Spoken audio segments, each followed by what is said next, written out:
quand tu as accepté le rôle Oui. de prof Exact. de danse, mais aussi en même temps, tu voulais être la grande sœur. Exact. Puis quand tu entends Catherine qui fait juste confirmer que c'est comme ça qu'ils te Oui. perçoivent à Puis on voit pas l'académie. tout dans la Non, on quotidienne, voit bien pas sûr. tout. On a des belles conversations avant mes cours. Oui, il y a de la danse ou du sport parce que je mixe entre la danse et le sport. Puis on a des belles conversations. C'était important pour moi de voir ou de comment ils se sentaient vraiment là, cette semaine, comment vous vous sentez, ou de penser à la semaine aussi qui s'en vient. Il y a beaucoup d'ennuis, beaucoup de stress, beaucoup de travail. C'est un gros variété à chaque semaine Ouais. qui doivent monter, qu'on doit monter, mais principalement, ils ont à apprendre, eux, des chansons, des chorégraphies. Donc, il y a beaucoup d'affaires qui se passent parce que, oui, je l'ai vécu. Fait que je sais comment ils peuvent se sentir. Le stress, l'angoisse, Ben, tu l'as dit, la fatigue. Puis là, c'est la semaine 3. Oui. Donc là, tu sais, l'effervescence du début, là, tout ça, ça s'éteint un peu. Oui. Là, c'est le gros travail. Oui. La concentration, est-ce qu'elle est encore là? Est-ce que tu le sens chez les candidats? Oui, la concentration. Ils n'ont pas le choix. Ils n'ont pas le choix. Parce que, je veux dire, à partir du lundi, mardi, ils reçoivent qu'est-ce qu'ils vont chanter. Déjà, le lundi, ils savent qui est en danger. Donc, c'est un stress pour les candidats en danger. Donc, le travail commence dès... Tu sais, on a du plaisir le dimanche, ça se passe bien, ils trippent sur scène. Et le lundi, on recommence, tu sais. Fait que c'est beaucoup de travail pour eux, ouais. On parle des candidats, mais moi, je veux parler de toi. Émilie, au lendemain du premier gala, Pierre Lapointe était mon invité. Okay? Puis Oui. il nous a révélé à quel point tu avais eu une énorme dose d'émotion au premier gala. Le premier dimanche soir, ça t'a mis dans une machine à voyager dans le temps. Complètement. Tu t'es retrouvé en 2003. Ton Star Academy. Ouais. Ça a suscité quoi comme émotion? Ah, mon Dieu, c'est de la belle émotion. Moi, j'ai vraiment vécu une belle expérience quand j'ai fait Star Academy, une belle aventure. Je vais dire plus aventure qu'expérience. J'étais très heureuse à l'Académie. Moi, c'est ce qui a commencé ma carrière. C'est ce qui t'a révélé. Exactement, tu sais. Puis de les voir... sur scène. Puis en plus, il y avait d'autres. Au premier gala, il y avait Wilfred, il y avait Annie, il y avait Suzy, Marie-Hélène. Puis c'était très émotif de les revoir sur scène, puis que j'étais là. Il y avait comme un... Écoute, c'est dur à dire, mais c'est comme si je revivais ce que j'avais vraiment vécu le premier soir que je suis montée sur scène au Melz. Puis c'est comme si je revivais ça avec eux. Puis en même temps, j'étais fière de les voir. Tu sais, que le feeling grande sœur, puis j'étais comme, oh mon Dieu, je vais travailler avec eux. Je les aime déjà. On s'était rencontrés un peu avant les fêtes. On avait fait un événement à Québec ensemble. Puis déjà, j'étais attachée à eux. Donc, j'étais très émotive et très fière d'eux, déjà. Est-ce que tu étais fière de toi aussi? Je veux pas te mettre des émotions dans le cœur, mais de dire, moi, j'étais là en 2003. Je suis maintenant prof. Mais c'est ça que j'ai dit à Romy la semaine dernière. Parce qu'elle avait de la peine, puis je l'ai vue après le variété. Romy qui a été éliminée la semaine dernière, puis j'ai dit, regarde, moi, j'ai été éliminée la 4e semaine.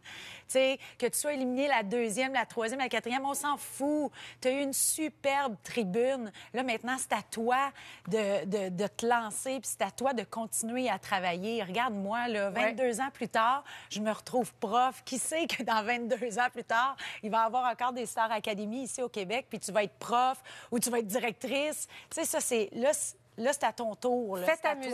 Exactement. Continue. On t'a juste donné la petite poussée. Exactement. Tu sais, fait que je pense que c'est comme ça qu'il faut le voir aussi. C'est une belle tribune, Star Academy. Il faut y aller à fond. Il faut en profiter. Moi, j'arrête pas de leur dire profitez-en, ça va vite. Même moi, je me le dis. Parce que présentement, je me sens tellement sur mon X à l'Académie. C'est comme si... Au début, tu sais, Jean-Philippe Dion m'appelle, le producteur et animateur de Star Academy, m'appelle puis il me dit on aimerait ça t'offrir ce contrat-là d'être prof de danse et de sport à l'Académie et aussi de grande sœur, vu que tu l'as vécu. Ça fait 22 ans que tu fais ce métier-là, tu as touché à tout, tu es une artiste de variété. On pense vraiment que tu as ta place, puis si tu veux... Puis au début, j'étais comme, ah oui, puis j'étais, mais moi, je suis pas prof dans la vie, puis tout ça, mais tu sais, j'ai regardé mes dernières années, puis oui, j'ai fait de la chorégraphie, oui, j'ai coaché. Tu sais, même à Chanteur masqué, c'est moi qui s'occupais des masqués. Oui. Avec les chorégraphes, je leur montrais les chorégraphies aux masqués. Ça fait plusieurs années. Le monde le voyait pas. Mais tu es une référence. Mais c'est ça. On pense à toi comme une référence, Émilie. Fait que ça aussi, ça rentre dans le sac à dos, tu sais. Exact, mais c'est en rentrant à l'académie les premières semaines que j'ai fait, ben oui, là, j'ai ma place ici. Tu sais, au début, tu doutes tout le temps. Là, tu fais, OK, je vais être-tu bonne? Ça va-tu marcher? Ça va... Mais là, oui, j'ai ma place, là. Tu as ta place. Puis ton éventail artistique, il est grand. Chanteuse, danseuse, chorégraphe, prof, comédienne. Tu t'amuses maintenant à ce qu'on pense à toi comme comédienne. Oui. Oh, tu vas faire une apparition, un rôle dans Indéfendable lundi prochain. J'ai rien vu, hein? C'est vrai? J'ai rien vu. On écoute. My God.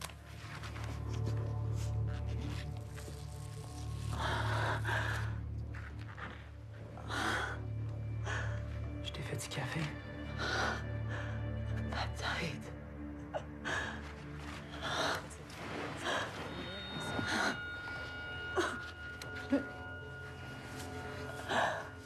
Safia, respire, mon amour. Ça va aller. Émilie, tu l'as chuchoté, mais tu as dit c'est troublant, ce rôle-là. Alors, tu es captive de quelqu'un que tu connais, ton personnage connaît le ravisseur. Oui. On va découvrir l'intrigue la semaine prochaine. Je ne sais pas jusqu'à tout ce que tu peux nous révéler, mais ça a été comment tourner ça? Écoute, ça a été... je vois la scène, puis je suis comme... En même temps, c'est tellement bizarre de se voir... tu sais, je veux dire, je suis pas inhabituée, là. Je veux dire... Ça commence, là. Oui, c'est ça. Dans le sens, c'est juste un peu... J'ai joué dans une super série qui est Femme, réalisée par Marianne Farley, puis tout ça. Puis c'est comme... Bon, c'était une chanteuse déchue qui essaie de revenir à la musique et tout ça. Tu sais, on dirait qu'il y avait des trucs qui me ressemblaient plus là-dedans, mais dans Indéfendable, quand j'ai reçu, parce que j'ai auditionné pour ce rôle-là, parce qu'au début, l'auteur était comme, l'agence de casting qui voulait me voir en audition m'avait vu dans Femme, puis même l'auteur d'Indéfendable était comme, attends, j'aime beaucoup Émilie, mais dans le sens que c'est un rôle dur, vas-tu capable de le livrer, vas-tu... Fait que au casting, ils ont dit, on va y faire passer une audition. Faut faire l'audition. Exact. Donc... Tu t'es préparée comment? Je me suis préparée vraiment. Je te dirais que j'ai eu un super coach qui est mon chum. Il m'a vraiment, vraiment aidé. Il m'a fait ma réplique parce que c'est un self-tape. Puis c'était une scène quand même difficile. Ben écoute, le personnage, il n'y a rien de bobli dans ce personnage-là. Donc, il fallait que j'aille chercher des émotions que j'ai... C'est ça, des émotions un petit peu plus difficiles. Il fallait que je rentre dedans. J'avais pas le choix. Il fallait que j'y aille à fond dans ce personnage-là. Puis, c'est ça. Mon chum m'a beaucoup, beaucoup aidé pour l'audition et même pour la suite aussi, là, dans le sens que pour apprendre des textes et tout ça, j'ai eu un très, très bon coach à la maison. Alors, je me suis préparée comme ça. Veux-tu que ça continue, ça? J'aimerais ça. D'être... J'aimerais bien ça. J'ai bien aimé ça. Oui? Oui, ça faisait longtemps que j'avais lancé ça dans l'univers. J'ai joué au théâtre d'été, j'ai joué dans les comédies musicales. Mais il y a toujours la chanson ou le mouvement qui vient avec. Mais dans ce qu'on voit là, pas du tout, là. Non! Non. On est ailleurs. Ouais. Je pense qu'il y a beaucoup de gens qui vont faire comme, OK, ça va être surprenant, en tout cas. Et on m'a pas vu là-dedans souvent. Là. Ça va sûrement faire jaser un petit peu. Oui, mais ce qu'on dit, des fois, pour qu'une carrière se prolonge, il faut être capable de se mettre en danger, se déstabiliser. Et je me suis mis en danger. Mais déstabiliser aussi. Aller là où on ne nous attend pas. Oui, puis j'avais le goût aussi de sortir un peu de mes pantoufles. Je veux dire, de la comédie musicale, j'en fais, puis c'est ce que j'aime encore le plus faire. J'aime performer, j'aime chanter, danser, jouer. Ouais. Mais ce volet-là qui est je veux dire, de jouer dans une série ou comme Indéfendable ou dans Femme, qu'on va tourner la saison 2 aussi, qui s'en vient, qui est tellement excitant de me retrouver avec ma belle gang d'amour, avec Marianne Farley, qui est une réalisatrice que j'adore. Puis toute la belle gang, là, je les nommerai pas tout parce que je veux pas oublier quelqu'un, mais c'est tellement une belle gang aussi. Puis j'ai bien hâte de voir ce que ça va donner avec Indéfendable. On t'attend dans Indéfendable dès lundi, mais sinon, dimanche soir, avec Star Academy. Oui. Je sais que vous travaillez fort, alors je te laisse... oui, je m'en vais là. Oui, c'est ça. Dis bonjour à toute la gang. Oui. On les aime tous. C'est vrai qu'on les aime tous, oui. vous est présenté par l'Hôtel et Pavillon Petit Manoir du Casino. Vivez Charlevoix autrement en profitant de notre offre plaisir d'hiver et économisez 30 % sur vos nuitées. Découvrez vos cahiers du samedi. Week-end.